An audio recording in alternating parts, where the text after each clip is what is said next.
no mar DRC miyaw. Gi adiera makende en ni kata jotend pinje maoko kata jotend pinje seche moko ging'eyo kaka chik tiyo kendo gino kata kidonje historia mokwongo notimore ndalo moko ka judge of the high court Justice Ombija nogolo order ni jatend piny Sudan Omar El Bashir kodonjo Kenya ka to mondo make kendo judge nogolo order momiyo police commissioner machon to ka Bashir nonono wuon nogolo asiema makende kuom Kenya mabe nong'ado nyaka ndeke ma Kenya ni kik dhi e piny mar Sudan nikech ok ging'eyo ni to chik tiyo nade e pinje moko ko iwiro nitie pinje moko mantie jatelo man gi nguvu mang'eny gi mbi mang'eny mok luw chik gima ok ging'eyo ni Kenya ka waluwo chike omiyo kata mana court nyalo chiwo order ni ka dipo ni jatend pinyno onyono piny machielo mondo make mano jotemne kata mana South Africa ni ka dipo ni jatelo mar Russia konyono dhi South Africa mondo make South Africa bende ogolo order no to yudo ni jotend piny mang'eny ok miyo jatend piny ma DRC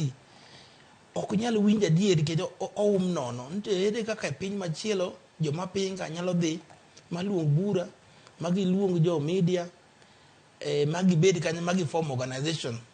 to jo Kenya olinga linga tiyudo ka jatend piny ma Kenya benjo wacho gi William Ruto njogi zoni e Kenya waka wan okwa ne gigolo siamo mondo mak joma pingo sirikal to Ruto noduoko wacho ni wan ok wanyal mako joma pingo sirikal joma wuoya mangiso ni chik mar Kenya en chik motegno to mar ariyo gimomiyo Kenya ema nie limelight en miwacha en ni bedonwa kod kwe kod riwruok e piny mar Kenya osekonyowa mang'eny iyudo ni ng'ata dwa biro Kenya ka biro ka wan gi airline maduong' wan gi economy maduong' to gik moko tek kalo mana Kenya ka to Kenya ka jotendwa be iyudo kioro e pinje maoko dhi kelo kwe mane miyo neno ka wan ema toch menyowa nikech wan ema Nyasaye ogwedhowa wan gi kwe wan gi telo moriwo ji te telo motegno to be waonge koko moro amora wan gi democracy kendo en gima ber kabisa nikech koro Kenya bedo ranyisi maber ne pinje maoko omiyo kanyo kadipo ni jatelo ma DRC Congo okwedo Kenya okwedo mana nikech ok ong'eyo wan Kenya ka ng'ata modonjo nikech kata king'iyo chik maduong' mar international wacho ni kata ka ng'ato biro e pinyi kobiro manyo kwe iluongo ni refugees to ok iriembe chak iduoke kumoringo aeno